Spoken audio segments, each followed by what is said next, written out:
Centenas de pessoas acompanharam o enterro de 2 das 3 vítimas da explosão num ônibus no norte do país. O enviado americano Anthony Zinni disse que as ações terroristas não vão conseguir atrapalhar a missão de paz. Zinni tenta articular um cessar-fogo na região depois de 14 meses de combates entre israelenses e palestinos. A Aliança do Norte prendeu em Cabul um dos principais colaboradores de Osama Bin Laden. Não está claro quando ocorreu a prisão, mas a informação foi confirmada hoje pelo governo americano. Ahmed Abdel Rahman foi reconhecido pela família quando essas imagens mostrando a prisão dele em Cabul foram divulgadas. Ahmed é filho do sheik Omar Abdel Rahman, condenado à prisão perpétua aqui nos Estados Unidos. Os terroristas responsáveis pelo primeiro atentado às Torres Gêmeas em 93 eram seguidores do sheik. Mas ele foi condenado 2 anos depois por ter planejado vários atentados a pontos turísticos aqui de Nova York, que acabaram não acontecendo. Esse vídeo amador mostra os terroristas em túneis de Manhattan, procurando lugares para botar as bombas. Eles riem quando conseguem passar por uma blitz. O sheik, cego e diabético, é considerado um mártir pelos seguidores de Osama Bin Laden.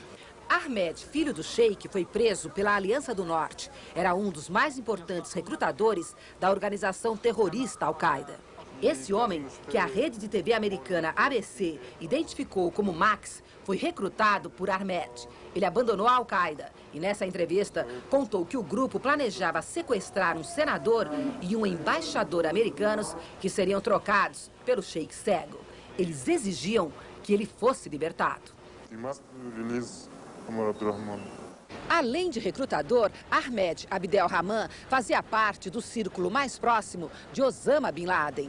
Ele já está sendo interrogado pela Aliança do Norte. Mas investigadores americanos adorariam conversar com Ahmed. Segundo os investigadores, ele deve conhecer muito bem a Al-Qaeda e alguns segredos dela e de Osama Bin Laden. O vice-presidente dos Estados Unidos, Dick Cheney, disse hoje que Ahmed Abdel Rahman poderá ser julgado por um tribunal militar nos Estados Unidos. Os Estados Unidos bombardearam hoje cavernas perto do aeroporto de Kandahar, o último reduto talibã no Afeganistão. O objetivo é apertar o cerco a Osama Bin Laden e ao líder do Talibã, Mullah Omar. O secretário de Defesa americano, Donald Rumsfeld, negou um possível acordo de anistia para beneficiar o chefe talibã. A liberdade do Mullah Omar seria concedida em troca da rendição da milícia em Kandahar. Na reunião que discute o futuro político do país, na Alemanha, sinais de divergência entre representantes da Aliança do Norte e um importante líder Patani abandonou o encontro, insatisfeito com a falta de representatividade da etnia. Em Cabul, o ex-presidente Barahuddin Rabbani disse que a Força Internacional de Paz no Afeganistão deve ter no máximo 200 homens. Rabbani disse que a Aliança do Norte vai trabalhar pela aproximação com o Paquistão e que o governo interino afegão deve ser escolhido por voto popular. Pela primeira vez desde a queda do Talibã, um alto funcionário da ONU visitou a capital para ver os estragos da guerra. Mark Malloch Brown disse que o mundo não pode mais abandonar o Afeganistão. Ministros da Justiça de Brasil, Argentina, Paraguai, Uruguai, Bolívia e Chile assinaram hoje em Montevidéu um acordo de cooperação no combate ao terrorismo. Os países condenaram os ataques aos Estados Unidos. Numa outra reunião, os ministros do interior desses países assinaram acordos para combater o crime organizado. A maior preocupação é com a região da Tríplice Fronteira entre Brasil, Argentina e Paraguai. Loucos por filhos, eles toparam o desafio de ser pai e mãe ao mesmo tempo. Numa cerimônia Hare Krishna, mas a família não divulgou se haverá uma cerimônia pública para a despedida ao músico. Em Nova York, os fãs fizeram vigília para prestar homenagens ao caçula dos Beatles. Os fãs passaram a noite no Central Park. Nesse espaço, um memorial construído quando John Lennon foi assassinado, mas que sempre foi de todos os Beatles. Ele era o tipo silencioso. Assim, Jane tenta definir George Harrison, uma fã que só viu os Beatles juntos em gravações. Quando ela nasceu, há 29 anos, eles já tinham se separado. Hoje, fãs de todas as gerações voltaram a se reunir. para lembrar o Beatle George. Em Londres, as principais homenagens foram em frente ao estúdio onde os Beatles gravavam. Aqui em Nova York, mais uma vez, eles foram ao Central Park, que ficou lotado. Foram horas cantando, ouvindo, falando de George para uma geração ainda mais jovem. Ele foi um dos músicos mais influentes de todos os tempos. O ex-Beatle queria ser cremado e queria que as cinzas fossem jogadas no rio. Mas o mistério sobre o funeral dele continua. Segundo a rede BBC de Londres, o corpo de George já teria sido cremado durante uma cerimônia Hare Krishna. Mas o jornal, também em inglês, The Times, diz que essa informação ainda não foi confirmada. Para esse fã, o mais importante é que George nunca será esquecido. E mais, o mundo vai sentir a falta dele.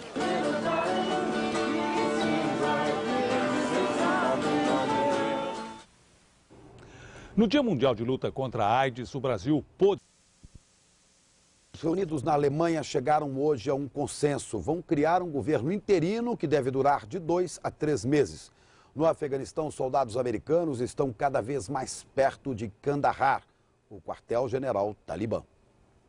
Bandeira dos Estados Unidos hasteada em solo afegão. São as primeiras imagens da base aérea tomada pelos fuzileiros navais americanos perto de Kandahar, o último reduto do Talibã. Um alvo que já está na mira desses soldados. São 1.100 fuzileiros prontos para enfrentar o que restou da milícia fundamentalista que mandava no Afeganistão. Mas antes de usar as armas, a missão é doméstica. Arrumar o quartel-general e sacudir a poeira do deserto.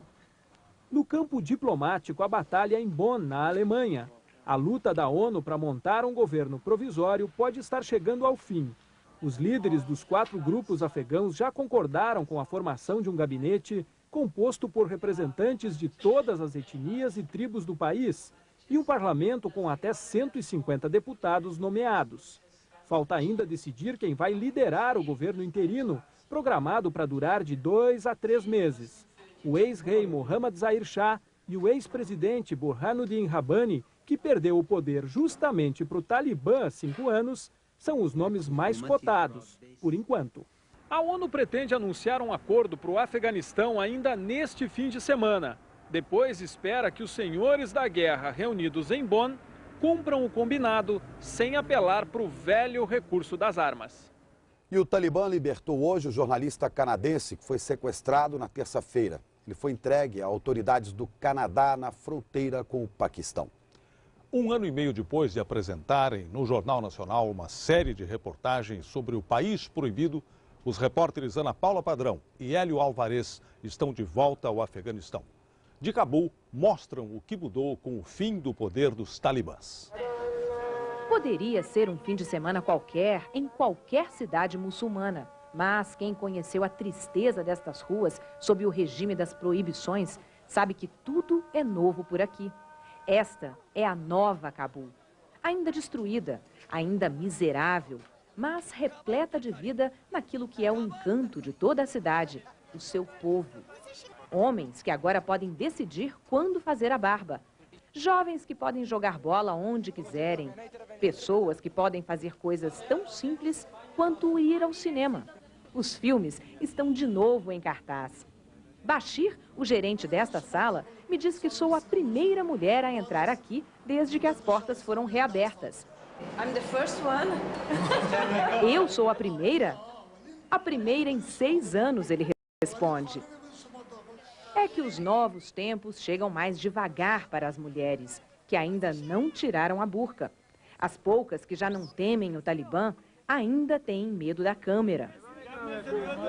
Por isso, mesmo não sendo obrigada, decido cobrir a cabeça em respeito à fé local e facilitar assim o contato com as pessoas. A presença de jornalistas ainda é estranha para os locais. Esta mulher me diz que só espera uma decisão oficial de um novo governo para descobrir o rosto e voltar a trabalhar. Muitas outras coisas foram liberadas. A música. E é comovente ver a alegria deste homem que agora pode sintonizar o rádio na rua. Lojas de fitas cassete estão em cada esquina da cidade livre. livre também para se exibir em fotos. Hamid é um fotógrafo que trabalhou escondido nos últimos anos. Ele me leva ao parque, onde clicava seus clientes nos cochilos talibãs. E me conta que as fotos eram reveladas numa loja clandestina. Prova de que lei alguma pode proibir uma população inteira de fazer o que quer. Neste país de imagens proibidas, onde o governo talibã confiscou e destruiu centenas de aparelhos de televisão durante os últimos 6 anos, bastaram algumas semanas para que a criatividade das pessoas trouxesse de volta as imagens do mundo às telas da TV. É isso mesmo, neste lugar onde tudo é escasso, o povo fabrica agora antenas parabólicas de latas usadas. E TVs há muito escondidas nos porões podem voltar a sintonizar emissoras distantes. Cabul, não tenho dúvidas, é muito mais feliz que há 1 ano e meio. Mas parece-me também que no destino deste país, a felicidade nunca teve fundamentos sólidos. Muitos ainda enterram seus mortos, de doença, de fome, da guerra. Medo também compõe o cenário da nova Cabul. Para chegar aqui, desta vez, embarcamos num voo das Nações Unidas. E nos 40 quilômetros de estrada que separam o aeroporto da cidade, vimos postos talibãs ainda ativos e muita gente armada. Os soldados da Aliança do Norte estão presentes, mas não são garantia de segurança. É certo que muito já mudou. No ano passado, quando estávamos aqui, era impossível imaginar esta cena. Uma mulher ocidental conversando com homens na rua.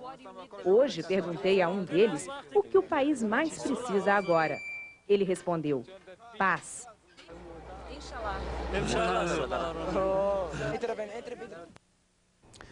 O Brasil vai reconstruir a estátua gigante que os talibãs destruíram no Afeganistão.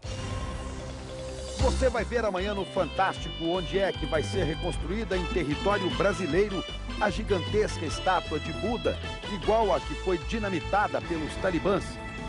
Idolatrado pelas mulheres, o galã Brad Pitt confessa em entrevista exclusiva: pensou em se matar porque não aguenta tanto sucesso. O homem que participou da mais polêmica experiência científica da história diz ao Fantástico porque a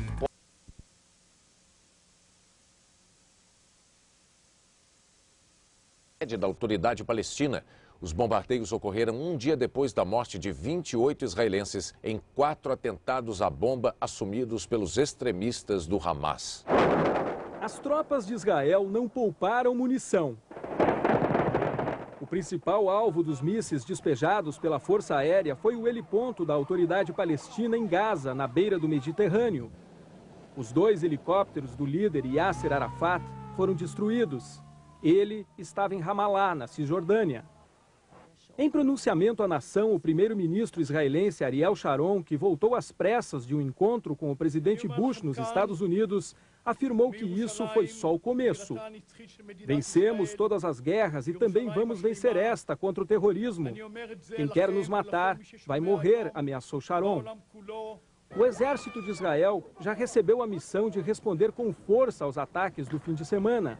Uma tragédia que começou na noite de sábado no centro de Jerusalém, onde 2 homens-bomba atacaram ao mesmo tempo. Enquanto as vítimas eram socorridas, houve uma terceira explosão. Dessa vez, um carro-bomba. 12 horas depois, na cidade portuária de Haifa, o alvo foi um ônibus lotado. Havia um suicida entre os passageiros. O terrorista, de 21 anos, era integrante do grupo Hamas. Ele gravou este vídeo pouco antes de embarcar no ônibus para matar e morrer. Uma ameaça direta ao primeiro-ministro de Israel. Maher Habashi diz: Sharon, você deveria saber que o sangue de nossos líderes e guerreiros não sai barato. Foi uma ação criminosa festejada nos campos de refugiados palestinos de Beirute, capital do Líbano. Estamos celebrando a coragem dos nossos heróis, afirmou o extremista. Em Damasco, na Síria, o chefe do Hamas, Khaled Mashal, chamou Arafat de submisso e prometeu desobedecer o líder palestino, que decretou estado de emergência, mandou prender suspeitos e proibiu manifestações a favor do terrorismo. Uma decisão que Yasser Arafat tomou sob pressão de líderes internacionais que desde ontem condenam os atentados terroristas e a onda de violência, que já matou quase 1000 pessoas em Israel em 14 meses. Aqui na Europa, os governantes estão preocupados com o que vai acontecer na Terra Santa daqui para frente. O discurso do primeiro-ministro Ariel Sharon e o ataque ao quartel-general de Yasser Arafat foram considerados pela autoridade palestina uma declaração de guerra. Sobre os ataques israelenses contra a faixa de Gaza, o governo americano declarou que Israel tem o direito de se defender. O secretário de Justiça dos Estados Unidos anunciou hoje os planos do governo para aumentar a segurança na fronteira do país com o Canadá. John Ashcroft quer manter alguns grupos, inclusive religiosos, sob vigilância da Polícia Federal Americana. O secretário de Justiça foi muito claro. Se uma religião está sendo usada como uma desculpa para matar milhares de americanos, nós estamos interessados nisto. Hoje, a Constituição americana garante a todos o direito de se reunir, mas o governo quer agora que o FBI tenha poder de vigiar organizações políticas e religiosas. O objetivo, segundo o secretário de Justiça, evitar novos atentados terroristas.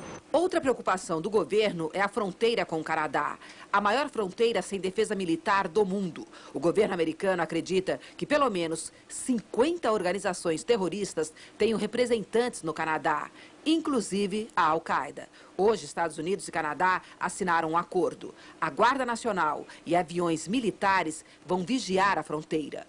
Outro alvo da campanha antiterrorismo, segundo o jornal Washington Post, é o que autoridades chamam de células adormecidas da organização Al-Qaeda. Terroristas que estariam esperando apenas uma ordem para agir. Alguns estariam aqui mesmo nos Estados Unidos.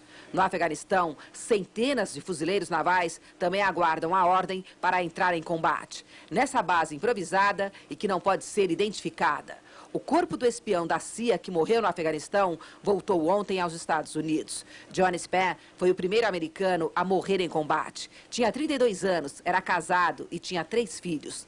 E esse americano, John Walker, de 20 anos, convertido ao islamismo e que estava no Afeganistão, lutando ao lado do Talibã, já está sob custódia das forças especiais americanas.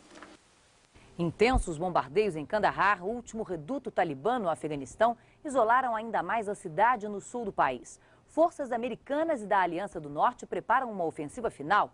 Enquanto isso, em Bonn, na Alemanha, facções rivais do Afeganistão estão perto de fechar um acordo sobre uma proposta das Nações Unidas para a criação de um futuro governo afegão.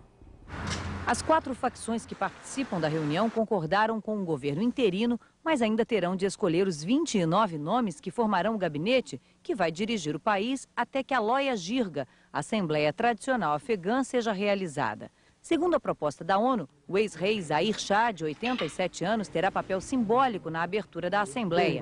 Nela seriam escolhidas pessoas para governar o país até a aprovação de uma Constituição e a eleição de um governo permanente.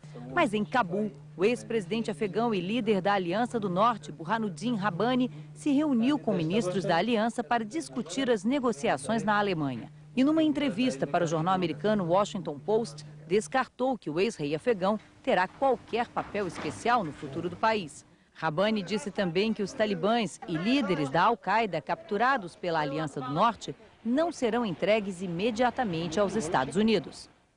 Um dia antes da conquista da capital afegã pela Aliança do Norte, os talibãs assaltaram o Banco do Afeganistão, de Cabul, por telefone. A repórter Ana Paula Padrão tem os detalhes. Antes de baterem retirada de Cabul, os talibãs assaltaram o Banco do Afeganistão.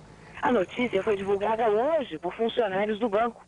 Eles disseram que soldados talibãs armados chegaram pouco antes das portas fecharem no dia 13 de novembro e levaram 5 milhões e 300 mil dólares e ainda mais de 18 bilhões em dinheiro afegão, o que equivale a $500 milhão. A milícia ainda deixou para trás uma sala cheia de cédulas que tem pouco valor na fraca moeda local. Dinheiro de fora é, sem dúvida, o que mais precisa hoje a população afegã. Depois de mais de 20 anos de guerra, as pessoas estão desesperadas para reconstruírem suas vidas. Os Estados Unidos parecem dispostos a ajudar com bilhões de dólares, mas apesar de produtos americanos já estarem disponíveis em várias lojas de Cabul, o país ainda enfrenta resistência por aqui. Os afegãos não esquecem que foram abandonados pelos Estados Unidos depois da retirada soviética em 89. Ana Paula Padrão, de Cabul, para o Jornal Nacional. Depois de quase um ano de especulações, foi revelado hoje nos Estados Unidos um dos mistérios que mais intrigaram a imprensa americana recentemente. O segredo está relacionado à invenção de um novo meio de transporte apresentado como revolucionário. Quando a coisa foi revelada hoje de manhã, a pergunta foi: é apenas um patinete? Aqui é um computador, sensores e tecnologia que funciona como uma extensão de nós mesmos, diz o inventor, demonstrando como é fácil usar.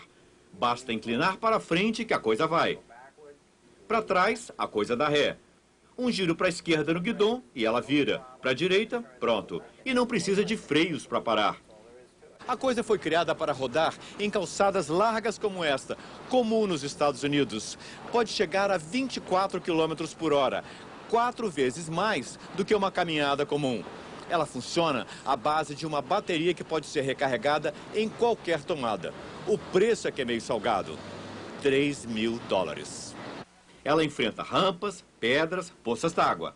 Dean Kamen acha que ela vai revolucionar nossa maneira de andar, tal como a calculadora fez com o papel e lápis. Uma aliada do pedestre no mundo dos automóveis. Os primeiros a usar serão a Polícia de Atlanta, o Serviço de Parques e os Correios americanos. Ela carrega peso, leva você mais rápido e é muito divertida. A coisa estará à venda nos Estados Unidos a partir de julho do ano que vem e já existe lista de espera. Uma boa noite para você. Boa noite e até amanhã.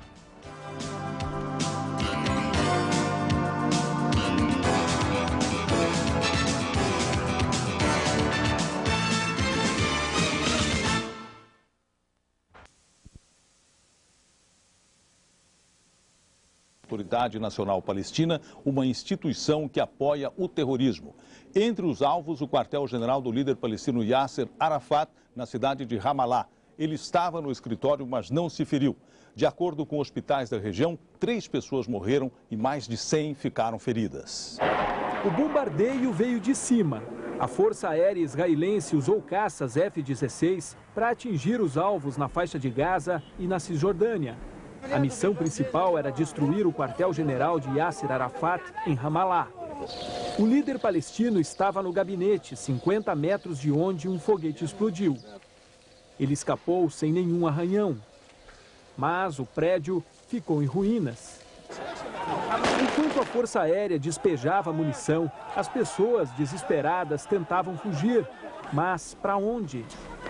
O pânico tomou conta das ruas. O pai apavorado corre para salvar os filhos do bombardeio. Nem todos conseguem sair ilesos. Os hospitais ficaram lotados, médicos e enfermeiros com muito trabalho pela frente. Hoje também foi possível ver o resultado dos ataques de ontem, o que sobrou dos 2 helicópteros de Yasser Arafat em Gaza e a destruição do aeroporto internacional.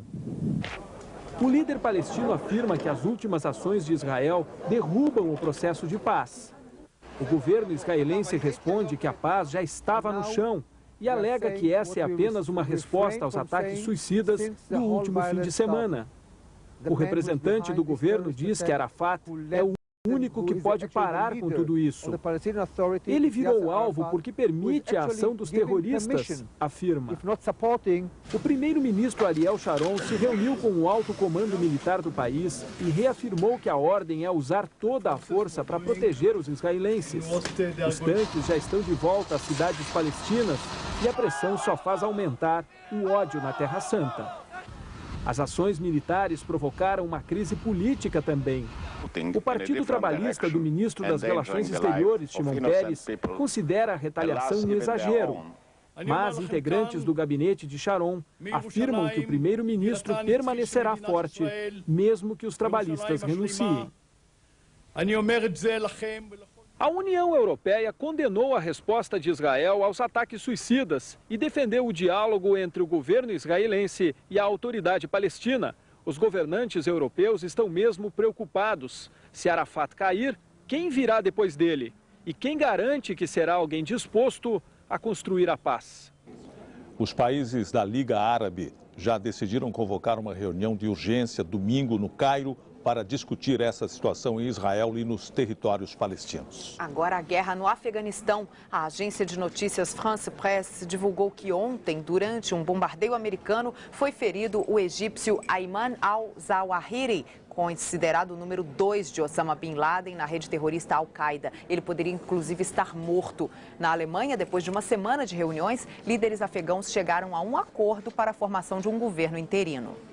O projeto aprovado prevê que uma assembleia com 29 membros governe o Afeganistão. A assembleia será formada por um presidente, 5 vice-presidentes e 23 ministros, com a participação de todas as etnias do país. Uma mulher ocupará uma das vice-presidências. No Afeganistão, soldados australianos se juntaram aos fuzileiros navais americanos numa base no sul. Aviões dos Estados Unidos bombardearam novamente a cidade de Kandahar e uma região montanhosa do leste afegão, onde Osama Bin Laden poderia estar escondido. Uma agência de notícias afegã disse que 115 civis morreram nos últimos 5 dias por causa dos bombardeios americanos. A chuva melhora o nível dos reservatórios do Nordeste. E no Japão, a mais rápida montanha-russa do mundo. Você vai ver daqui a pouco, aqui no Jornal Hoje. Convidados. O carrinho da montanha-russa leva apenas 2 segundos para atingir a velocidade de 172 km por hora. Os construtores do brinquedo queriam recriar a sensação de um foguete sendo lançado ao espaço. Esta jornalista que testou o passeio disse que é uma experiência assustadora, mas é rápida. A brincadeira acaba em 1 minuto. A montanha-russa recebeu o nome de Dodonpa, que em japonês significa batida apressada do coração. Dodonpa foi construída num parque perto do Monte Fuji, um dos cartões postais do Japão. Mas a bordo de um dos carrinhos vai ser difícil manter os olhos abertos para apreciar a paisagem. O Lago de Sobradinho, na Bahia, voltou a receber água depois de 2 anos secando por falta de chuva nas cabeceiras do Rio São Francisco. A chuva de novembro nos afluentes do Velho Chico foi fraca, mas a Chesf está otimista com relação ao mês de dezembro. Quando chove nos afluentes do Rio São Francisco, em Minas, a água leva entre 12 e 15 dias para chegar ao Lago de Sobradinho, no norte da Bahia, o maior e mais importante reservatório do Nordeste. Com as chuvas de novembro, o lago, que havia baixado para 5,4 de sua capacidade de geração de energia, parou de secar na semana passada. Está recebendo 2.480 metros cúbicos por segundo de água e o nível subiu para 7,34%. A continuar assim, a gente tem um mês de dezembro superior a novembro. A mudança já é visível na cor da água, que está mais escura. As partes mais baixas das margens, que estavam secas, voltaram a receber água. Aqui da barragem de Sobradinho estão sendo liberados 1.300 metros cúbicos de água por segundo, mas a vazão pode chegar a 2.000 metros cúbicos até sexta-feira. Segundo a Chesf, é necessário liberar um volume cada vez maior de água para elevar os níveis dos reservatórios de Itaparica, Paulo Afonso e Xingó, responsáveis pelo funcionamento de 7 hidrelétricas.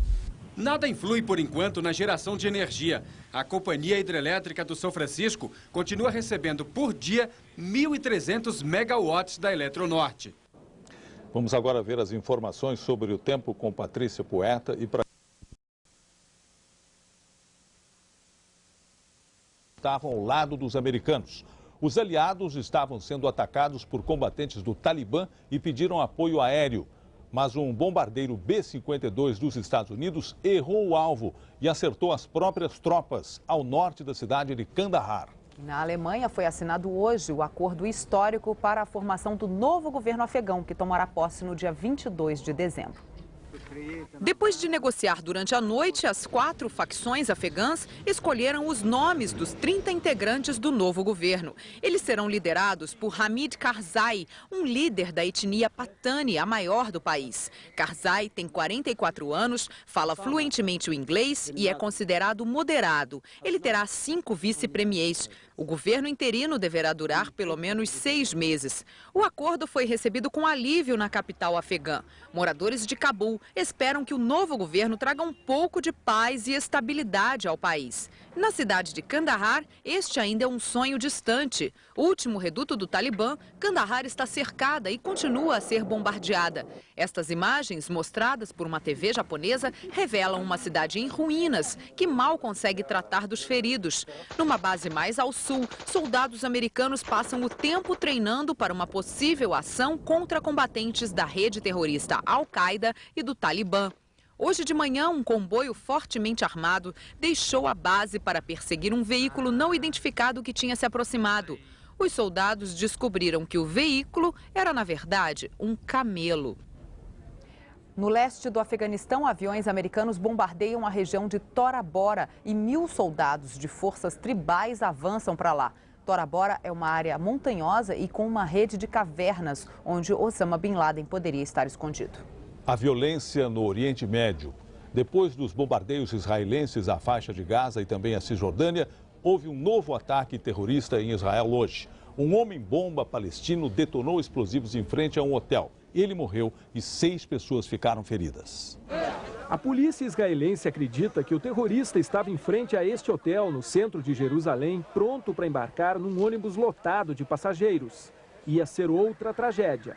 Uma violência já assumida pelo grupo terrorista Jihad, que junto com o Hamas tem espalhado ódio e terror na Terra Santa. Foi a desconfiança de um policial israelense que fez com que o terrorista detonasse os explosivos antes do tempo. O ato suicida enfureceu ainda mais o governo israelense. Nossa conclusão é de que temos que continuar nos defendendo com força, como fizemos nos últimos dias. O resultado da retaliação israelense é um monte de ruínas, na faixa de Gaza e na Cisjordânia. Hoje, os tanques cercaram as cidades palestinas e os postos militares do exército israelense foram reforçados. Yasser Arafat se encontrou com o general da reserva Anthony Zinni, enviado dos Estados Unidos ao Oriente Médio. O líder palestino reclamou da falta de apoio de Washington. Meus telefonemas não são atendidos pelo governo americano e ninguém retorna minhas ligações, lamentou Arafat. Em Roma, o Papa João Paulo II pediu que o mundo se esforce para levar paz para o Oriente Médio. Quero expressar meu sentimento pelas vítimas dessa violência absurda que continua tingindo a Terra Santa com sangue, disse o Papa. O presidente egípcio Hosni Mubarak vai mandar um emissário a Israel para conversar com o primeiro-ministro Ariel Sharon. O objetivo é convencer o governo israelense a parar com os ataques contra o líder palestino. Por telefone, Sharon conversou com o presidente americano George Bush e garantiu que jamais deu ordem para matar Arafat. É preciso mais incentivo para estimular a leitura entre os estudantes. O Brasil ficou em último lugar numa... Karzai pode estar escondido. Bombas são despejadas sobre os túneis e cavernas. Enquanto isso, por terra, forças anti-Talibã atacam com morteiros e tanques.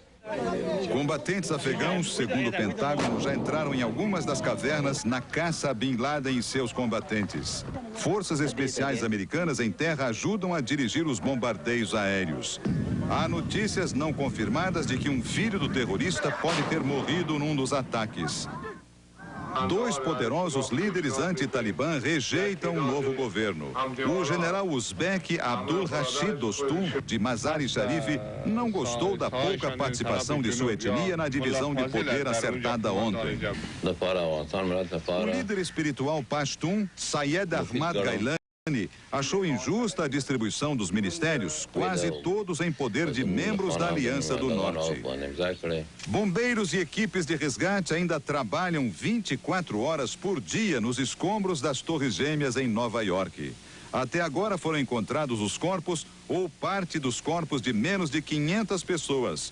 O número total de mortos ficou em torno dos 3.100.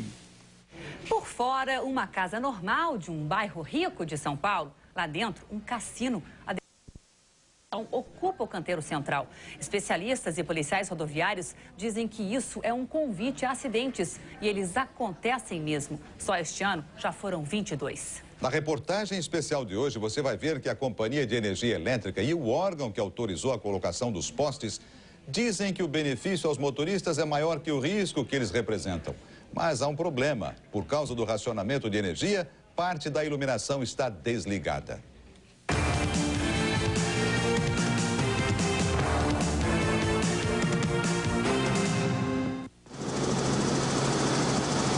O trecho duplicado da BR-116 em São Paulo deveria ser sinônimo de segurança. Quanto mais pistas, melhor. Pelo menos por aqui, o apelido Rodovia da Morte tinha tudo para ganhar aposentadoria. Até que 900 postes brotaram no meio da estrada. A Eletropaulo, companhia responsável pelo fornecimento de energia elétrica desta região, resolveu dar uma força aos municípios de Itapecerica, São Lourenço da Serra e Juquitiba. Era uma reivindicação antiga. Qualquer chuvinha provocava apagão. A instalação dos postes que conduzem a rede ao longo de 34 quilômetros teve início no fim do ano passado. Em janeiro, antes da inauguração, já havia registro de acidentes. A Polícia Rodoviária Federal encaminhou ofício ao Departamento Nacional de Estradas de Rodagem, em que alertava para o risco da novidade de concreto em pleno canteiro central. Foi protocolado documentos junto ao DNR, foi feito denúncias e continuou o trabalho deles e está aí. Hoje, dentro da Regis, você pode ver que quase todo dia tem um acidente com um poste desse. O DNR diz que só autorizou porque recebeu a promessa de que a estrada ganharia iluminação. Um presente para os motoristas. Alertado pela Polícia Rodoviária, o diretor do departamento providenciou a proteção de algumas áreas com guarda-reios metálicos. Ainda assim, ele admite que o perigo persiste. É perigoso, mas nós consideramos que os benefícios